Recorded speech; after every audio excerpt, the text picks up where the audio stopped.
Welcome to our friends who are joining us by video link at multiple sites throughout Maine, Vermont, and New Hampshire, and to this very exciting lecture today, the Jerome Brody Lecture. I have the pleasure of introducing Dr. Rick Analo, who is going to introduce our speaker, Dr. Garcia, in a moment.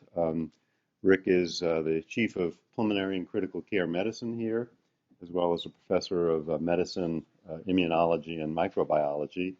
And Rick will introduce Dr. Garcia.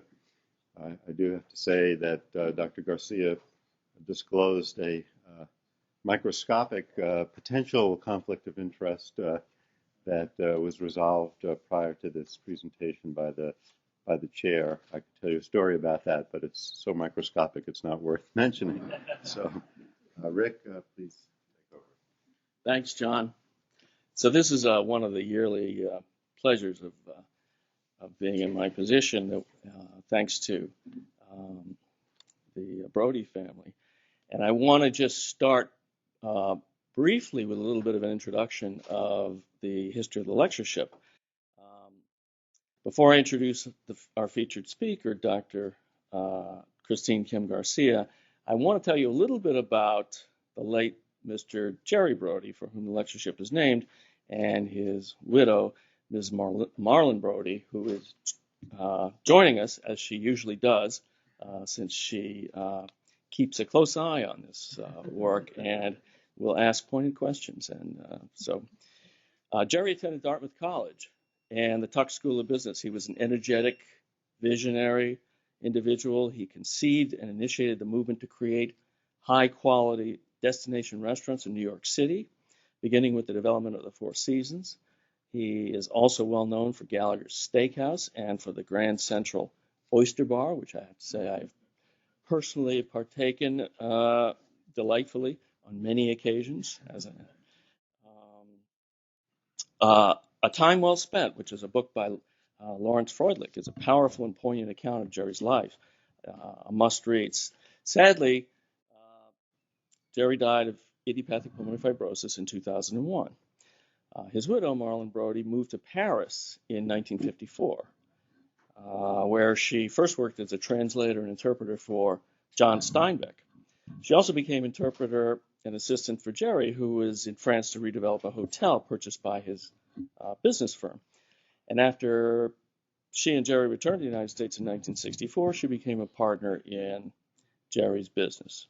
Marlon currently runs Gallagher's Studs, a first-class racing and breeding business in Ghent, New York, which she and her husband started in 1978. And it's now a leading thoroughbred breeding farm in the state. And last night I learned more about thoroughbreds than I ever knew.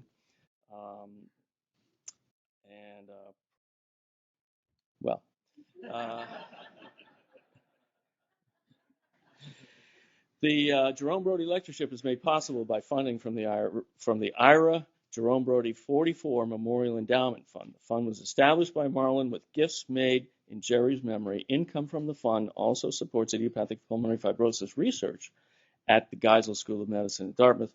We are very appreciative to Mrs. Brody for her generosity, and in fact, we're quite pleased that she's joining us today. And welcome, Mrs. Brody.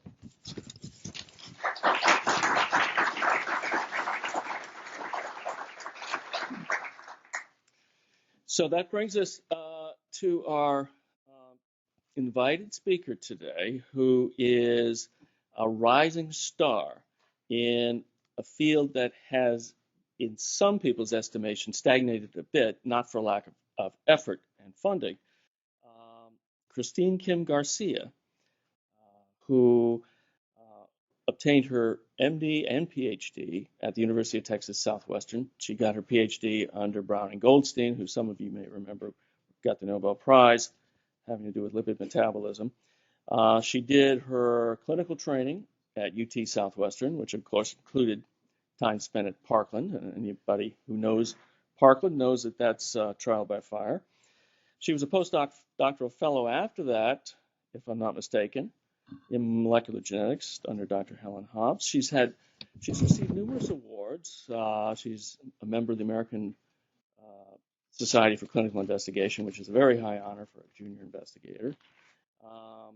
She received a Clinical Scientist Development Award from the Doris Duke Charitable Foundation. She's published a number of seminal papers, including her initial description in 2007 of the phenotype that she's going to talk more about today, which is, I have to tell you, very much a paradigm-shifting view of the pathophysiology of this disease, and probably to the extent that it informs the pathophysiology of a number of other diseases, particularly with regard to premature senescence and cancer and repair and fibrosis. We expect that this is a field that will open up into all sorts of areas, and she is a real pioneer in this area, and it's a delight to have her join us today. So, Christine.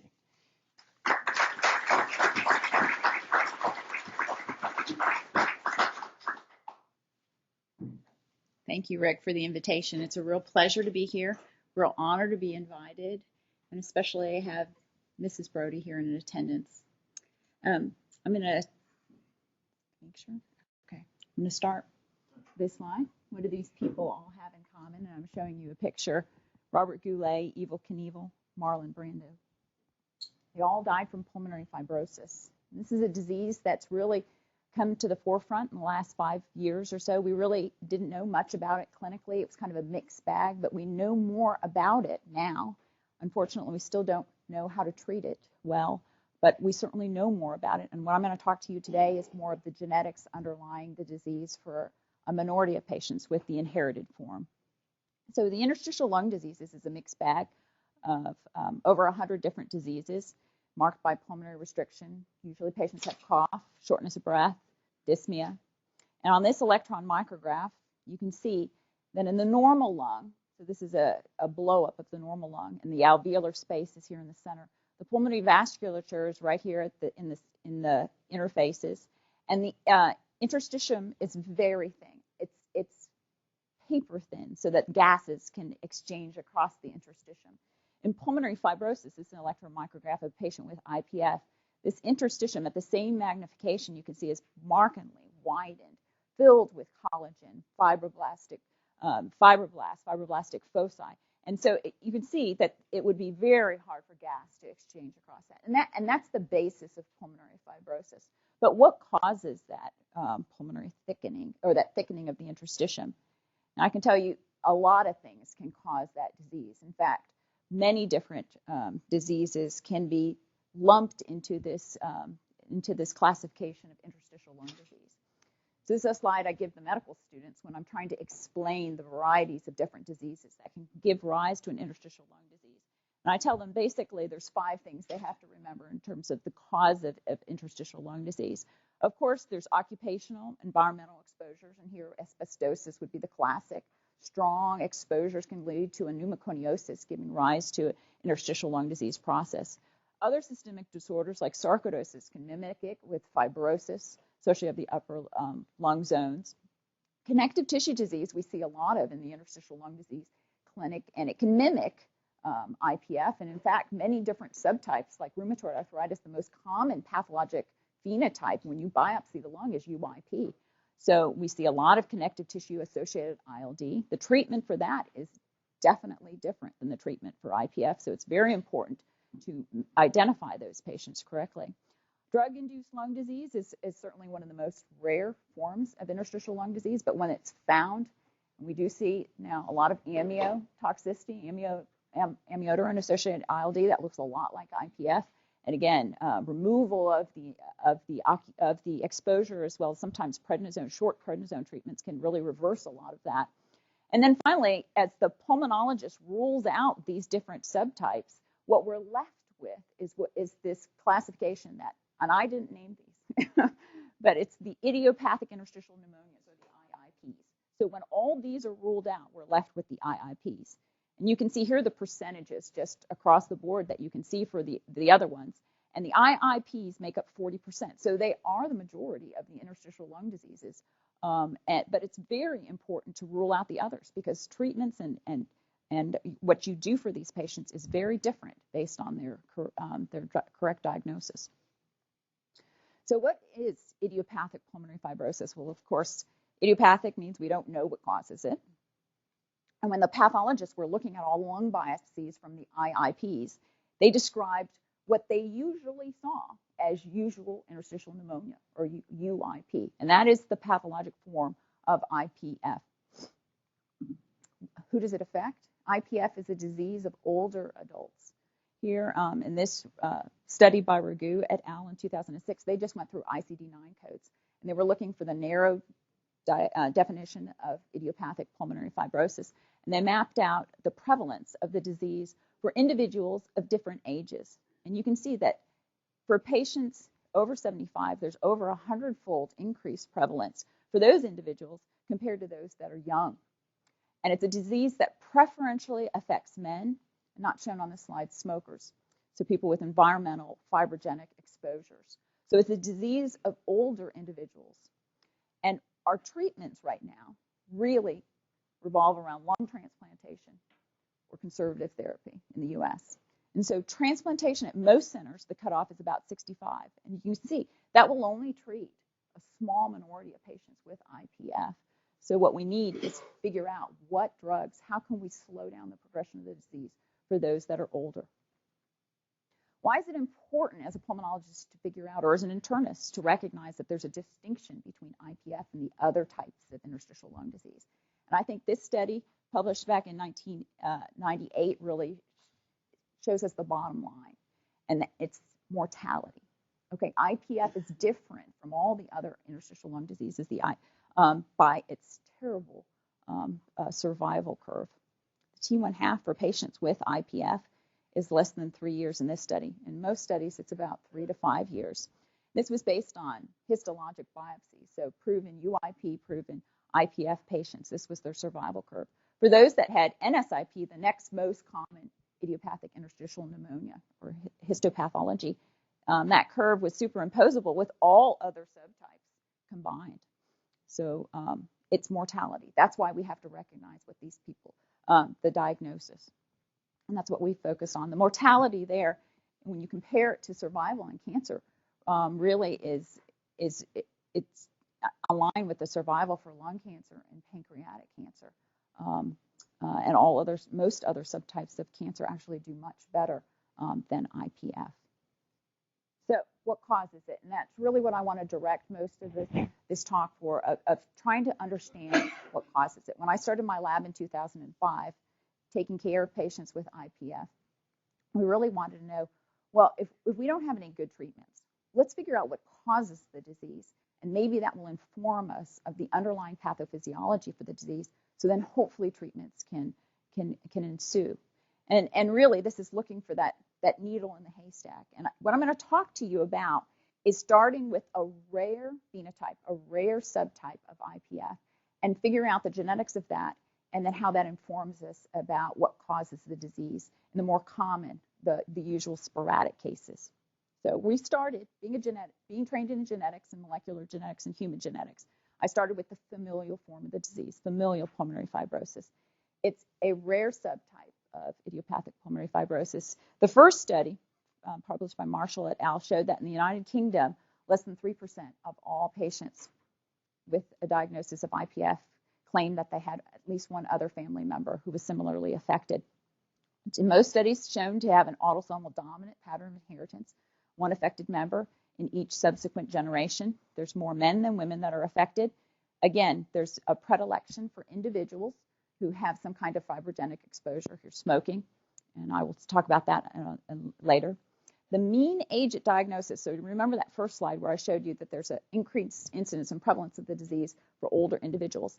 One characteristic of the familial form is that the diagnosis tends to occur earlier. And the mean age of diagnosis in that study was 55 years old. So the familial form usually affects individuals at an earlier age. There's a lot of heterogeneity in families. So just because one person has IPF, other affected individuals may not have the exact histopathologic diagnosis. They may have pulmonary fibrosis, but it may not be UIP, IPF. And then there was some early evidence for genetics with the founder effect in Finland. So the first studies that looked at the familial cause identified mutations in surfactant C gene. And really the first description was in 2001 by Larry Nogi and colleagues. And this was the first description of surfactant C mutations. And he described basically in that New England paper an infant with the disease with an affected mother, and there was a history of the grandfather having respiratory difficulties. We now know that mutations in surfactant C can span the full spectrum from affected babies, adolescents, young adults, and even presenting as IPF in patients. So if you see if you collect that family history, really think about surfactant C mutations. Rarely found in U.S. sporadic cases, being estimated by the Vanderbilt group as being 2% or less. The only paper that has shown that it's common is one paper from a Dutch cohort, where it's up to a quarter of the families had mutations in surfactant C. Our entry into the surfactant field really began with this family that we studied. And here, so in these pedigrees that I'm going to present, squares are males, circles are females. The arrow indicates the index case. This is a gentleman, age 56, who was referred to our lung transplant program. And he told the transplant physicians in Dallas, my mother had a similar disease. She died at age 54. My brother had a similar disease. He died at age 41. So that's what he knew. So what we do when we get that family history is we start calling family members. Okay, and I had the privilege of working with this family for a while, and then found that there were some cousins who were actually affected. One sister had a diagnosis of HP when she was 29, exposure to birds, was treated with prednisone, resolved, and she just had some underlying residual pulmonary fibrosis through her adult life. This woman's been diagnosed with IPF. Talked to these women, who then led me to contacting individuals in the upper generations. And you know, with HIPAA and requirements now, the family members really have to take the impetus for figuring out their own family tree medical information. And once I got to this generation, there was one individual there, an ophthalmologist who was retired. He was 82 years old. And I explained the study. He's sharp as a tack, says, I understand what you're doing. I don't know who has pulmonary fibrosis. I don't know anything about that disease. But let me tell you who in my extended family had clubbing of the fingers. Smart guy, huh? So he told me, okay, my brother had clubbing at a young age, and this gentleman, cousin one's nephew, had clubbing. And look, they died in their 30s, both very heavy smokers. But when we tracked down the family members, we found that there were two offspring of this gentleman who also died of pulmonary fibrosis, and similarly, two individuals here. So the striking thing with this pedigree is the age of onset. Again, from the 30s to the 50s, which is younger than what we usually see with sporadic disease. The second feature that's unusual about this pedigree is there's so many people with lung cancer. Now, there is a statistically higher risk of lung cancer, adenocarcinoma, with IPF. But it's unusual to see it in so many individuals at such a young age. So the Proband's brother died not just of pulmonary fibrosis, but he had disseminated adenocarcinoma. There's a number of individuals here. This person has had bronchoalveolar cell carcinoma, as well as this one, as well as pulmonary fibrosis. So when we saw this pedigree, we said, we want to do the linkage. We want to know what is that inherited risk piece of DNA that's tracking through this family that segregates with not only with pulmonary fibrosis, but also lung cancer, because there seems to be a tight co-segregation of both phenotypes. And when we did that, this is the histopathology showing not only idiopathic pulmonary fibrosis with fibrogenic foci, but the one woman who was diagnosed with hypersensitivity pneumonitis due to the bird exposure had organizing pneumonitis histopathology, and then pulmonary fibrosis with adenocarcinoma. You can see the lipidic cancer cells here with BAC features. So when we did the linkage scan, it was beautiful. There's only one peak. And on these linkage scans, what we're looking at is across the entire genome, so all 22 chromosomes with the sex chromosomes, what is the segregation pattern? This is all basically math and statistics that statistically segregates with the phenotypes in the individuals that you've genotyped. And here you can see there's a nice peak that reaches statistical significance on chromosome 10. That region was delineated by these markers. It's a huge region of DNA. It encompasses more than 100 genes. But right in the middle of the region were 3 surfactant genes. And as you know, the surfactant genes are expressed almost exclusively in the lung, which made these great candidate genes. We sequenced these 3 genes for the Proband. And in that individual that I mentioned who was on our transplant list, we found one glitch in the DNA at the end of surfactant A2 in the carbohydrate recognition domain that predicted a change. One nucleotide change predicted a 1 amino acid change from a conserved glycine to a valine. So we've collected almost over 200 families now, and this was the second family. So we screened all 200 families for mutations in this gene. This is another individual who was seen in our transplant clinic, age 46, evaluated for lung transplant. Interestingly, he gave the same family history of half-brothers who were affected with pulmonary fibrosis, one also diagnosed with lung cancer, a mother who was diagnosed with lung cancer, and then a vague history of lots of lung disease on that side of the family. But when we sequenced him, we saw that he had a glitch in the same gene just downstream from the first one, so a mutation that changed a conserved phenylalanine to a serine. 2 mutations in the same gene for people with the same disease is strong genetic proof that these are causative mutations in that gene. What does surfactant A do? Surfactant A and surfactant D are proteins expressed, like I said, almost exclusively in the lung. They're part of your innate immune response. They recognize self from non-self. They help protect us from respiratory pathogens when they're secreted out into the alveolar space. They have a very stereotypical structure. 3 proteins combine to make this trimer, and then multiple trimers come together to make this multimeric species. In surfactant A, there's 6 trimers, so it kind of looks like a bouquet of flowers even by X-ray crystallography. When we look at all air-breathing species that have a surfactant A or homolog, you can see that in all these species, you don't need to see the letters, that when you line up the sequence of their surfactant A protein at these 2 positions, almost without exception, all species have a phenylalanine at this position and a glycine at that position. They're evolutionarily important for all air-breathing species. And so changing those amino acids would predict that they may be deleterious. And in fact, the crystal structure of surfactant A, surfactant A has been crystallized in the rat. And this was done a while back. And I just want to point out a number of features, if I can, where the glycine is, right here. This residue is the glycine. It's closely juxtaposed to this loop right here, and a valine is a large residue, would predict that the protein would break up. The phenyl group, or the hydrophobic ring of the phenylalanine, is deep in the core, hydrophobic core of the protein, and a serine would also predict that that would be deleterious.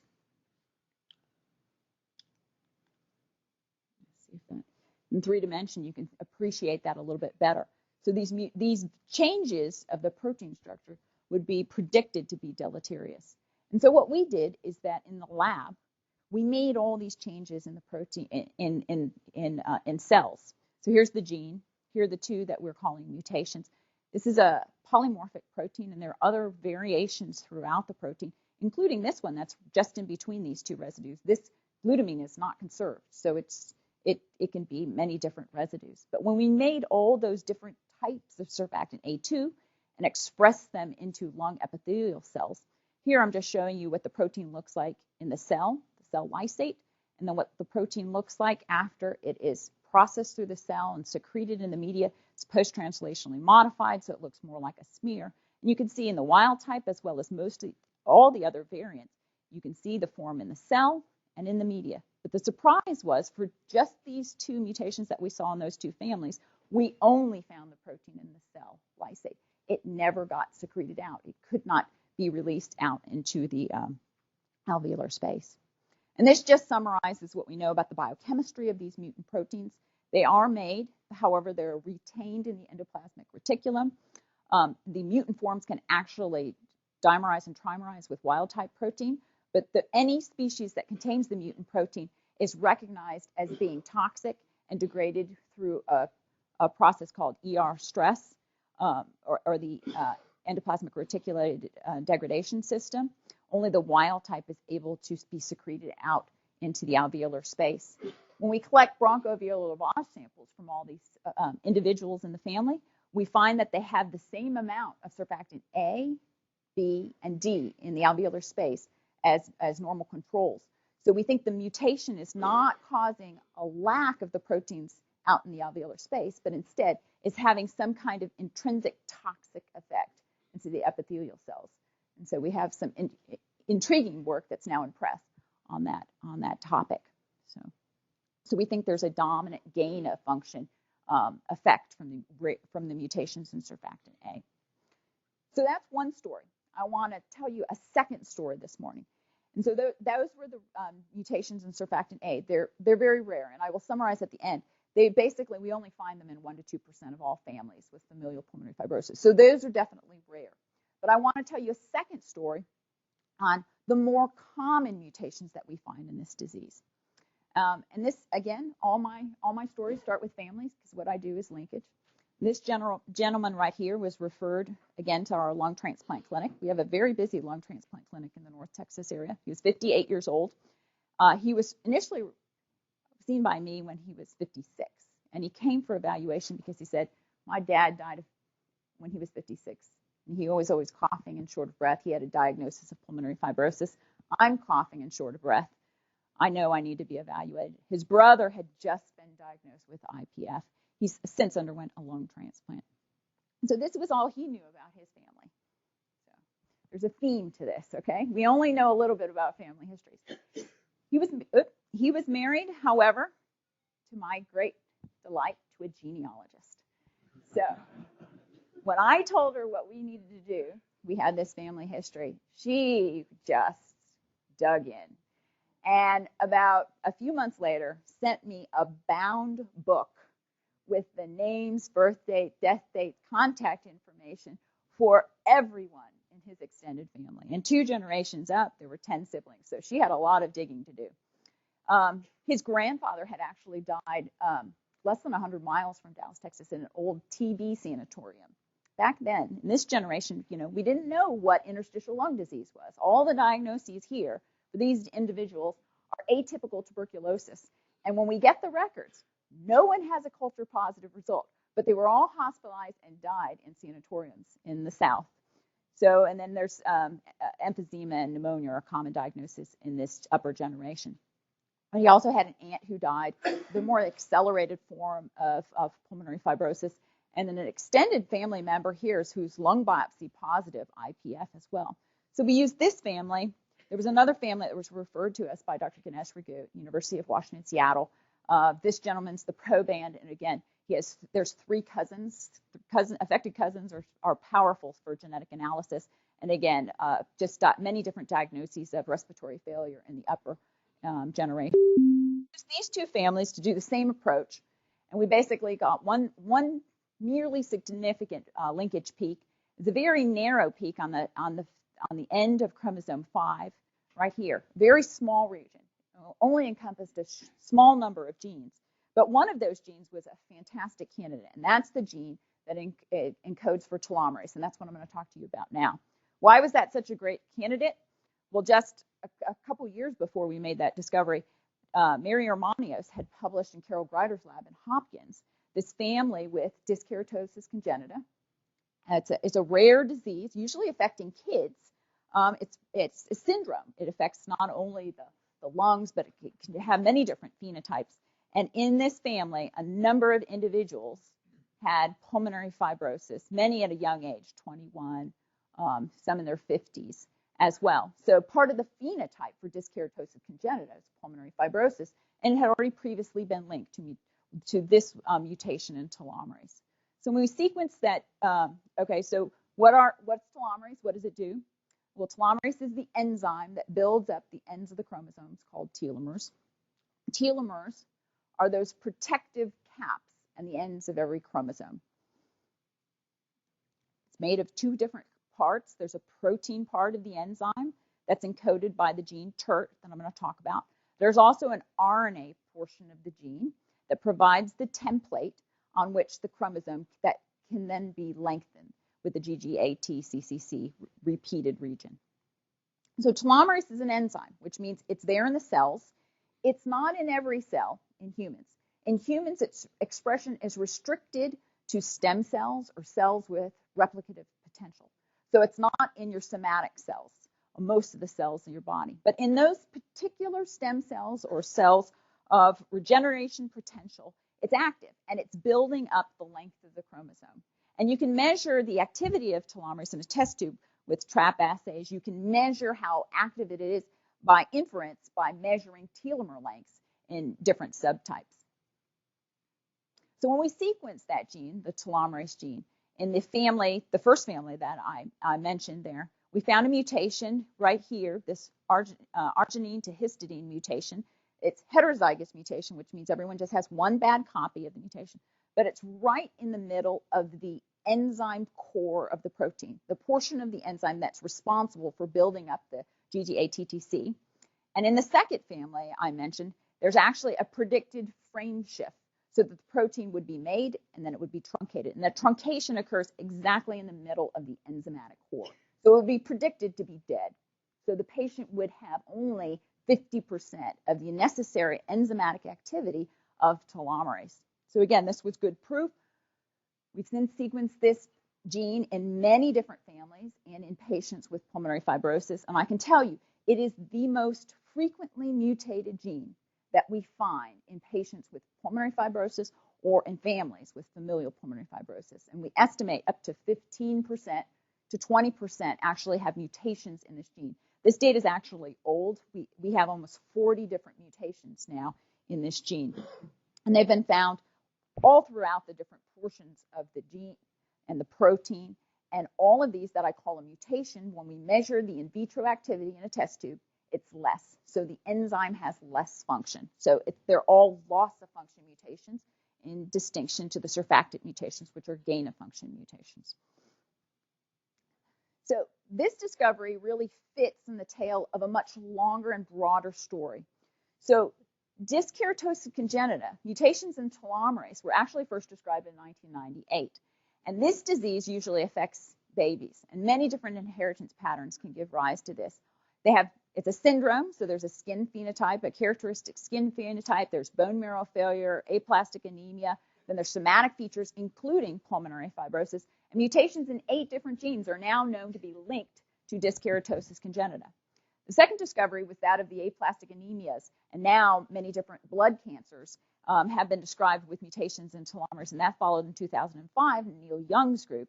And then the discovery in 2007 by our lab, as well as Miriam Armanio, sequenced a big cohort with familial pulmonary fibrosis and found mutations in telomerase followed. So these genes are now been considered short telomere syndromes or telomeropathies, depending on which review you read. Liver fibrosis or cirrhosis was the last basically clinical syndrome to fit under these. The characteristic that they all share in common is that all the individuals have short telomeres. Those protective caps on the chromosomes are short, and the mutations in many different genes can give rise to that phenotype. This is a busy slide, but I want to go over it in detail because really this describes the consistent phenotype of all these patients with the short telomere syndrome. These are telomere lengths. So if you get whole blood extracted from a patient and you extract out the white cells and measure the telomere lengths in those cells, what we did was we measured it for a normal cohort of patients aged 20 to 90. So you've heard the adage, you're at your best, you're at your peak when you're 20 and it's all downhill from there. This is the biological proof for that, okay? Because your telomere lengths are actually the longest when you're 20, and they just progressively decline. So we have telomerase, people with wild type, 2 copies of telomerase, the amount of telomerase in stem cells is not sufficient to keep telomere lengths at a steady level. There's natural decline with age. But each one of these dots then represents a person in one of our families that has one of these rare mutations. And so I'm collectively plotting them on top of the normal data. And the colors mean something. So a white color means the person has no medical condition associated with the short telomere syndrome. Those in pink have pulmonary fibrosis. So you can immediately see these people were born with this genetic rare mutation in telomerase. But they did not get the disease, no pulmonary fibrosis, until just about age 50. We have a few cases that start between 40 and 50. But basically, it's not just the genetics that gives rise to pulmonary fibrosis. It's genetics plus. And this plus is time. Maybe it's respiratory illnesses. Maybe it's an environmental exposure. Maybe it's a pneumonia. Something else happens to the lung before the disease arises. So this is a late onset disease affecting adults. So if it was a strong genetic effect, you'd expect to see patients were affected in their youth, when they were young adults. But no, it's genetic plus environment plus time. And when you look at when you map out the lengths in a different way, here I'm just mapping them out so that this is the mean for their age. So they're all age corrected. So everyone's lengths are corrected for what would be expected at their age. Here are controls. Here are the patients with telomerase mutations. And then these are the spouses of these patients. Spouses are our best control, and you can see they match the controls. And these are very significantly decreased from control members. But when we looked in the family, so all of our families, even those people in the family that did not inherit the telomerase mutation, so they may have had, let's say, a father who had pulmonary fibrosis and a telomerase mutation. Maybe this is the daughter. They didn't inherit that telomerase mutation, but statistically, they have shorter telomere lengths than those who did inherit the mutation. So telomere length in itself is a heritable trait. And I know that makes it difficult, but it's kind of like an epigenetic trait. You can inherit not just the mutation, but you can inherit the length or the mean length of telomere lengths from your parents. And when we look successive generations in our large kindreds in which we do linkage genetics, for those that inherit the telomerase mutation, you can see there's a progressive shortening of telomere length with each generation. So those that inherit the short length plus the mutation, their telomere lengths get shorter. They inherit the telomere mutation with short lengths. Those can get progressive shortening. And so this is basically a description of genetic anticipation for some of these families. When we look at all comers, all the patients with telomerase mutations that we've collected in our families, and then we look at when they said they had the disease. So this is self-described patient information of what their description of their disease. We see that the disease onset kind of mirrors the prevalence slide I showed you at the beginning. There's definitely an age dependence to that. Men are affected at a much higher rate than women. But the point I want to make, I want you to remember from this slide, is that of all the people with telomerase mutations, the percent of people getting pulmonary fibrosis at its peak is about 50 to 60%, which means you can inherit the mutation, but you may never get pulmonary fibrosis. It's a disease of incomplete penetrance. And again, that speaks to the genetic plus environmental combined effect of causing the disease. We did a number of studies on these patients, and I'm going to breeze through these slides. Basically, patients with telomerase mutations look like, for most cases, idiopathic pulmonary fibrosis. They mirror it in terms of the radiographic, the histopathology, and the clinical features, but there are subtype, about 15%, that don't fit into that narrow clinical spectrum, so there's a spectrum of the pulmonary phenotype. The survival curve, unfortunately, for those with telomerase mutations and pulmonary fibrosis mirrors the survival curve of IPF with a survival of about 3 years and 50%. And then we tried to quantitate this environmental exposure effect with the genetics, and we see that smoking or any kind of fibrogenic exposures can give you an increased odds of developing the disease. There's a couple other subtle phenotypes for telomerase mutation patients. I just want to bring this up because I talked about the spectrum, the short telomere spectrum. So the lung disease is clear. We did a small internal study where we looked at patients with telomerase mutations who did not have pulmonary fibrosis. So we wanted to know, is there a preclinical phenotype? What do those patients look like before they get pulmonary fibrosis? So in this study, we matched them for age, gender, and we actually matched them for the amount of smoking. So in these next few slides, these individuals are patients from these families who don't have a telomerase mutation. These individuals are those with a telomerase mutation. We had a couple with pulmonary fibrosis. And you can see the diffusion capacity is slightly lower, statistically significant for those that are in that preclinical stage. They have one of these telomerase mutations, but they don't yet have the clinical disease. When we measure their diffusion capacity with exercise, this is something we did with one of my collaborators, Connie Shaw. They basically can't recruit the lung capacity to the same degree with exercise. And as you know, as the clinicians in the audience know, the first clinical symptom generally is shortness of breath with exercise for patients.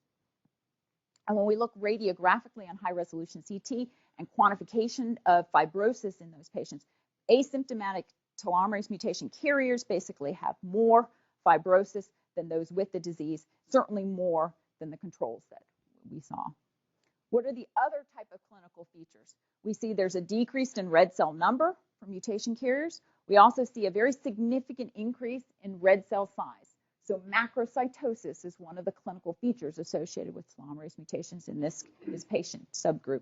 We also, when we were talking, we extensively asked them many different phenotypes about aging, and we find that premature graying is a consistent finding that we see in many of the different families. And this just shows a pair of brothers, one who came to our transplant clinic. He's 60 years old, and he went gray at a much younger age, and his grayness progressed much more rapidly than his 57-year-old brother who does not have a telomerase mutation. So premature graying is also one of the phenotypes associated. So with that, I just want to step back and tell you, let's think about the genetics in the bigger picture. So of all those with the rare familial pulmonary fibrosis, we find mutations in TERT in about 15 to 20% of all families. We find mutations in the RNA component much less, 1 to 2%. However, if we just measure telomere lengths of all those individuals with the familial form of the disease, we find that 40% have short telomere lengths, less than the 10th percentile of normal controls. So the telomere dysfunction pathway explains about 40% of all families with familial pulmonary fibrosis. So 60% have normal telomere lengths, and that's the group that we see the mutations in the surfactant genes, surfactant A and C. So clearly we have much more work to do to figure out what are the other genes in both of these categories. And so this is my plug. So if you see patients with familial pulmonary fibrosis, please let me know, because that could lead to perhaps one of our next discoveries. So this is the familial form of the disease. What about sporadic? So people that don't have a family history. And this is the majority of patients that get referred to us for interstitial lung disease. When we queried these pathways then in that group, we find that mutations in telomerase, we do still find them. It's about 3%. And we have a bigger population now encompassing all ILD. And we are still finding mutations in fibrotic ILD in about 2 to 3%. So we will find mutations in the sporadic form. And that probably speaks to its incomplete penetrance. So parents or siblings who also inherited their same mutation are not affected with the disease. But we see that there's evidence of short telomeres in this group. So this is the very large group of patients with sporadic pulmonary fibrosis, and about a quarter. Okay, so the same pathway is affecting the sporadic form of the disease. Now that doesn't mean we know how to treat it yet. This is the first step of identifying what causes it, and hopefully those are things that will ensue in the future. So with that, I want to just put this in the bigger spectrum of all the genetic findings that have been described underlying pulmonary fibrosis. What I spent the last 45 minutes talking to you about were about rare penetrant mutations in pulmonary fibrosis. And so far, there are now 4 genes where you can basically query for rare penetrant mutations, 2 surfactant genes and the telomerase genes. They have a very strong effect on the disease, but even that effect caps off at about 60%, okay? But they're very rare. So if you find one of these rare mutations, you can then inform the patient and their family they have an increased risk of pulmonary fibrosis. You can genotype affected members at risk and inform them to reduce their level of fibrogenic exposure, because that's what we have right now for hopefully delaying the onset of the disease. So rare mutations. This I want to make sure you understand is very different from common SNPs that are found in GWAS studies. So common SNPs are just those variants that are found in the common population. So IPF is a disease, like I showed you on that first slide, with the prevalence that is not a common disease. 1 in 7,000 to 1 in 20,000 people get it. Okay, it's not an orphan disease. It's not that rare, but it's not common. But SNPs of this frequency of approximately 20% versus or 9 to 40% are very common. So if we look throughout this room, if there were 50 people in this room, then basically 10 of you would have the MUC5B SNP, and half of you would have this common TERT SNP, okay? But not all of you are going to develop pulmonary fibrosis, so no counseling could be given to all those people that carried these common variants about your disease risk. But these SNPs statistically are at a much higher frequency in patients with pulmonary fibrosis. So they are very important for the underlying genetic architecture of the disease, but we're not yet sure exactly how they modify that patient's risk to getting pulmonary fibrosis. But it is interesting that the TERT gene, not only rare mutations, but also this common variant in that one gene have been linked to this disease. Okay, so this is basically one of my last slides. I'm trying to put together how do these mutations inform us and change the paradigm of how we think about pulmonary fibrosis.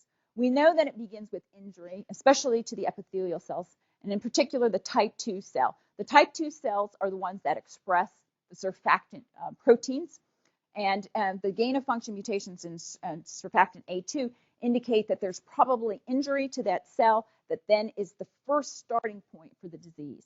So these cells with injury must repair. They have to survive that injury and then allow the organ either to go back to homeostasis.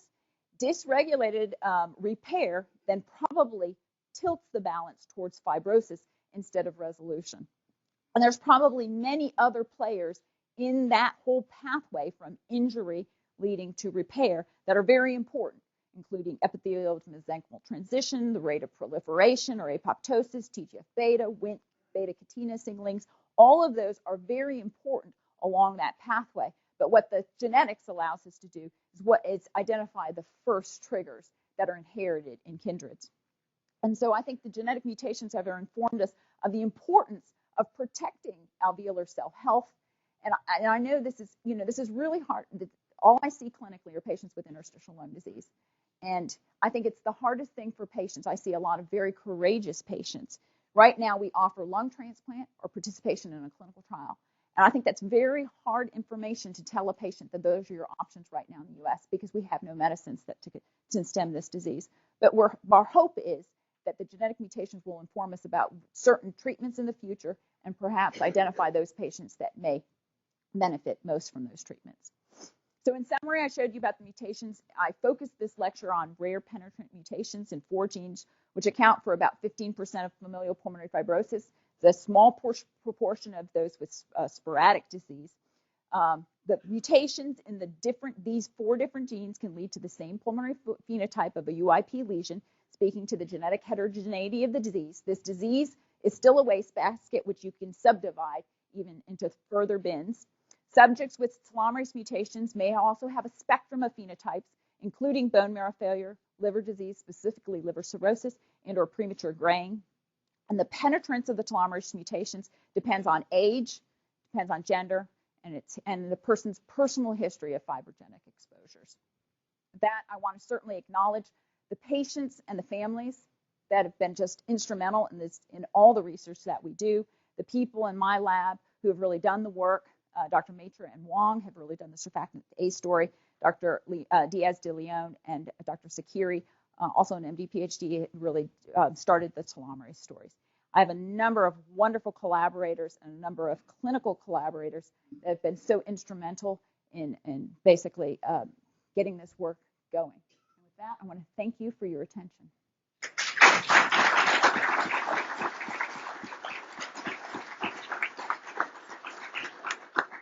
Well, what a riveting talk that touches on all of our lives. This is really inspiring. Thank you so much. Dr. Rigby. So, again, I want to echo Dr. Ross. This is a fabulous presentation. Really remarkable.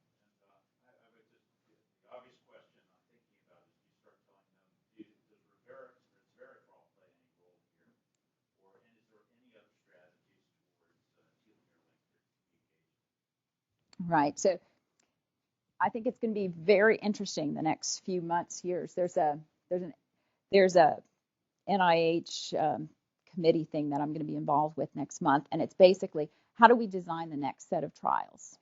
Should we sub-compartmentalize patients by any of these phenotypes that I've talked about? There's actually a drug that could be marketed that, or is thought to perhaps tweak telomere lengths. And so all of those are fascinating questions. Just was talking to Fernando Martinez about this. I don't know. I think it's going to be very important. You've seen the beautiful successes for lung cancer and the other cancer phenotypes where if you could subdivide them by genetic mutation, there's targeted therapy that works for certain groups.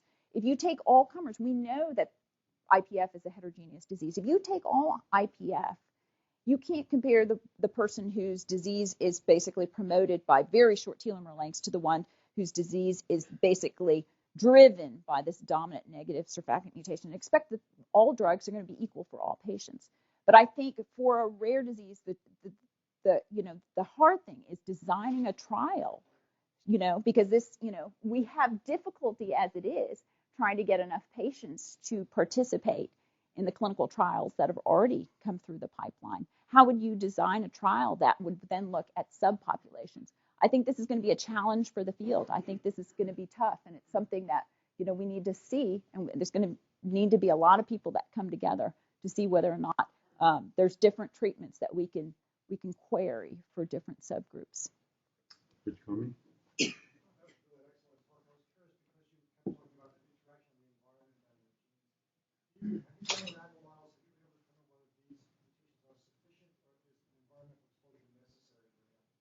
Excellent question.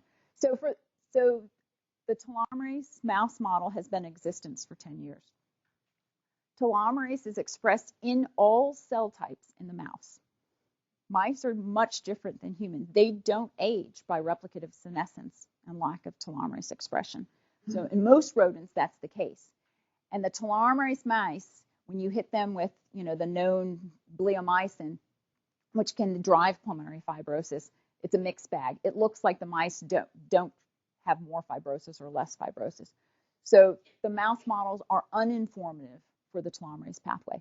We've just successfully made multiple different independent strains of mice that express the dominant negative surfactant A mutations, and all that work is preliminary.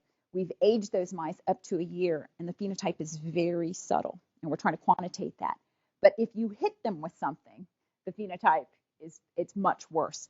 So all of that is work in progress, and I don't have anything to report yet, but hopefully more research will be forthcoming. Alex? Thank you for sharing your observations and insights about this. My question dovetails with that personalization theme. So I'm wondering if ER stress being a paradigm with the SPA story, is there a reason to think that modifying that would be a treatment? Right. So a great question. There is ER stress for many of the surfactant C mutations, and now for all the surfactant A2 mutations that we have described. It's definitely part of that pathway. And a story that I did not talk about that's in review right now shows that the surfactant A mutations, basically there's an ER stress component, but that's not all. There's a UPR, or the unfolded protein response, independent pathway that gives rise to this dominant negative effect. And so we're just teasing that out. We're looking at the various surfactant C mutations as well to figure out which parts have more ER stress or this other independent stress.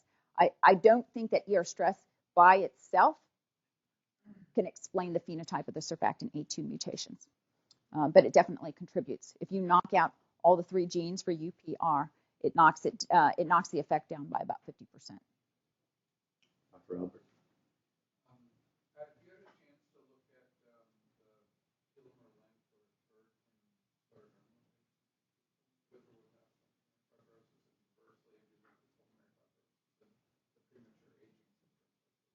Yeah, great questions. So there's already published literature out there that many of the connective tissue syndromes patients have short telomeres. So I think the data for rheumatoid arthritis is the strongest, showing that there's a higher percent of patients who end up with rheumatoid arthritis have shorter telomere lengths for their age than the general population. I think, and again, that's why it's called short telomere syndromes. I think there's going to be a group of those that are due to inherited mutations, but on a population basis, you'll be able to see different phenotypes segregating just with telomere length alone. And those are going to be very broad phenotypes. So there's an increased risk for not just pulmonary disease, but also premature coronary artery disease, increased risk for sepsis, decreased ability to fend off infections. In fact, the first study that was published in Lancet showed that most of the patients with short telomeres were dying of infections and sepsis. And then there's a strong association with death to cancer. So like most of these age-related phenotypes have been associated with short telomere lengths. And so there's definitely, from a population-based standpoint, more that can be done of refining those phenotypes. Dr. Mahler? I had a clinical question. Would you comment about N-acetylcysteine, and also if you have a classic patient with IPF that you not biopsy, do you ever use a trial of prednisone for 3-4 weeks with the possibility that this might be NSIP? Okay. So for what I personally do, so what we do at UT Southwestern, there's 5 of us that see interstitial lung disease patients, and we get together on a weekly basis. Everyone has slightly different things that they offer patients. My personal bent is if a patient has a very classic, undisputable UIP pattern on their high-resolution CT scan, I don't give them that trial of prednisone. I send them to transplant. I try to get them in one of our clinical trials, and then conservatively watch them. Other physicians may do it slightly differently. I personally don't start anyone on NAC, and that trial just closed. So before I was trying to get everyone into the IPF NET trial looking at NAC versus placebo, but I personally don't, and I'm waiting. The data should be out pretty soon, probably within a year, about the NAC versus placebo before I decide whether I'm going to offer that like water. I'm Dr. Doherty. I'm not one of the clinical faculty here. I'm an epidemiologist. I really enjoyed your talk. So I'm very much interested in the connection between telomere length and cancer risk. I'm at the Cancer Center. It's clear that with DK, there's a lot of premature cancer associated with that phenotype as well. So what are your thoughts about perturbing telomere length as a treatment for pulmonary fibrosis when these people could actually be at quite an increased risk of cancer to begin with? And we know that if we extend telomere length or, turn telomerase on, it's possible that cancer precursors could actually be stimulated. Mm-hmm. So I'd be really interested in knowing what people are talking about in terms of how to handle this in clinical trials. Right.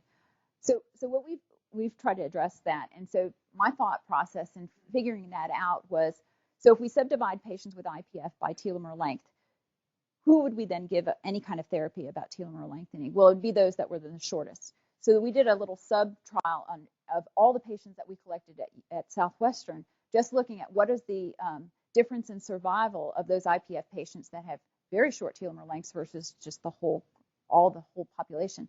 And it was very striking. The T1/2 for those patients with telomere lengths below the 10th percentile, and these are just sporadic patients, so these are not familial.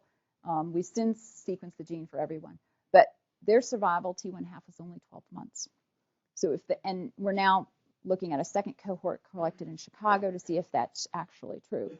If the survival of IPF sporadic patients and those with very short telomere lengths are really that short, if that identifies those patients at much faster progression, et cetera, then I think you would be justified of giving them a telomerase lengthening, right? Because their risk of dying from their lung disease would probably be at much greater risk than the theoretical risk of dying of cancer at a later time. I definitely recognize that they're going to be at much higher risk from a wide variety of malignancies. But I think we're going to have to see if that holds up. I don't know, because it's going to be a risk-benefit discussion. Well, also another question is whether turning on telomerase at that point in the disease. What do you think? Right, exactly. I don't know. We'll take one more question. So I'm curious about the association between cancer and fibrosis. Do you think the effect is actually, if it's a dominant negative effect on the mesenchymal cells, do you think